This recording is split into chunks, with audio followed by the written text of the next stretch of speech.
Muslim countries have declared jihad. Arab countries that did not remain silent about the Israeli army's attacks on Gaza decided to unite against Israel. Tens of thousands of CE soldiers are being sent to Gaza. The Arab-Jewish war started again years later.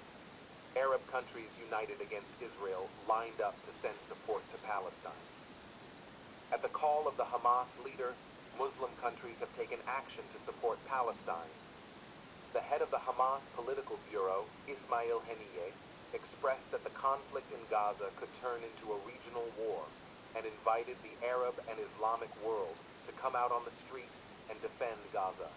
Ismail Haniyeh's speech aimed at Arab countries was perceived as a call for jihad. The last time such a call was made was in 1973 during the Yom Kippur War between Israel and Arab countries. At the urging of Syria and Egypt, Arab countries joined forces against Israel and formed a great union. However, the Israeli army was the victorious side in this war. Years later, at the urging of Ismail Haniyeh, the Arab countries united again against Israel. Military units and organizations in Arab countries announced mobilization and lined up in support of Palestine. The Hezbollah leadership has openly expressed their involvement in this war between Israel and Palestine, sending a message that they will launch a major attack against Israel soon. The Hezbollah, which has carried out airstrikes on Israeli territory through the Lebanese and Syrian borders, has begun preparations to infiltrate Israel's borders. The Pakistani government threatened Israel after this call from the Hamas leader. The Pakistani government, which stated that they will get involved in the war if Israel does not stop its airstrikes against Gaza, announced that they will transfer the ballistic missiles they have to Hamas.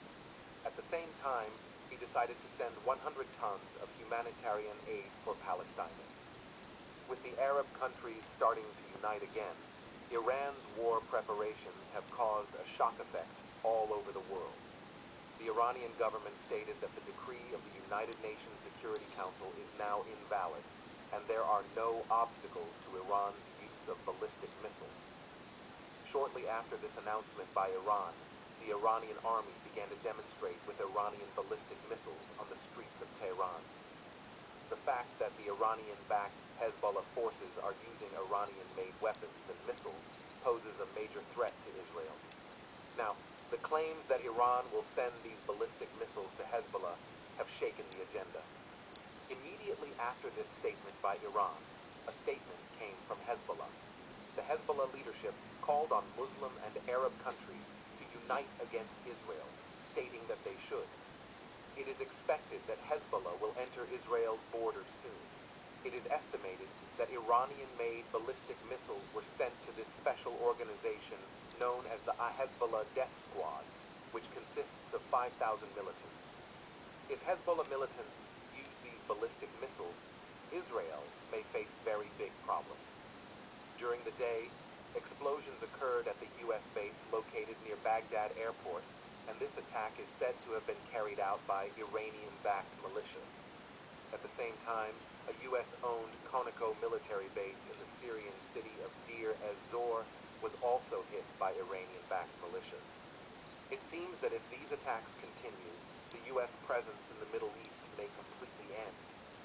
Do you think the Iranian government would dare to confront the United States and Israel by sending ballistic missiles to Hezbollah? On the other hand, the organizations in Yemen have made statements that they will support Palestine and will go to Gaza. The Houthis in Yemen announced their mobilization and called on the Yemeni people to join them. It has recently become clear that the Yemeni Houthis will also unite with Hamas to fight against Israel. The Pentagon administration announced in a statement that Houthi militants targeted an American military ship located near Yemen. While the mutual attacks between Israel and Hamas continue, there has been full support for Palestine from Russia and North Korea. Russian President Vladimir Putin said in a statement that Navy ships sent by the United States to support Israel recently were targeted. As it is known, North Korean leader Kim Jong-un has stated that he will wipe Israel off the map with a single move. Kim Jong-un, who expressed his recognition of Jerusalem as the capital of Palestine and the holy place of Muslims, clearly showed his support for Palestine. Along with these statements, Russian Foreign Minister Sergei Lavrov paid a visit to North Korea. After Foreign Minister Lavrov's visit, the allegations that North Korea and Russia are united against Israel and the United States have shaken the entire agenda. The full support of Palestine from Russia and North Korea has strengthened the possibility of a possible Third World War. The fact that Vladimir Putin and Kim Jong-un are making threatening speeches against the United States and Israel together shows that the violence of the war will grow even more. These two countries, which have been allies for a long time, have been working together militarily for a long time. However, there is no information available about the nuclear missiles and military army inventory that North Korea currently has, which makes the situation even more complicated. As it is known, the U.S. administration has provided Ukraine with huge amounts of military support in the ongoing war between Russia and Ukraine. Vladimir Putin seems to want to deconstruct the United States by turning this war between Israel and Hamas into an opportunity. It is already known that Russia provides military support to Hezbollah forces. Do you think that North Korea and Russia will provide military support to Palestine by making moves against the United States? If such a thing happens, it is thought that the outbreak of the Third World War is inevitable. As Russia, North Korea, and the Arab countries began to gather under one roof, many countries began to show their side.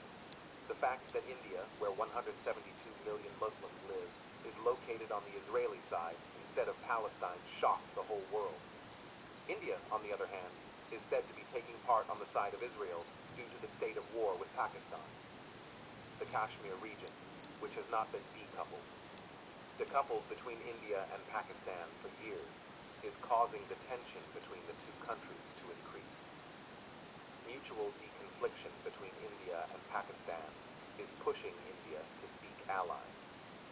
The Indian government, on the other hand, preferred to take part on the side of the United States and European countries by taking part on the side of Israel. For this reason, there are possibilities that this war between Israel and Hamas may turn into a US-Russia and India-Pakistan war later in the war day. Even the British Prime Minister, who had previously condemned Israel's attacks on Gaza, made a statement during the day that they were behind Israel. Israeli President Herzog asked British Prime Minister Rishi Sunak to block pro-Hamas and anti-Israel news on the BBC. This deconfliction between Israel and Hamas suddenly began to turn into a deconfliction between Hezbollah and the United States. The shooting down of the U.S. military base located near Baghdad Airport in Iraq and the U.S. military base located in Deir ez-Zor city in Syria immediately became an issue on the agenda all over the world.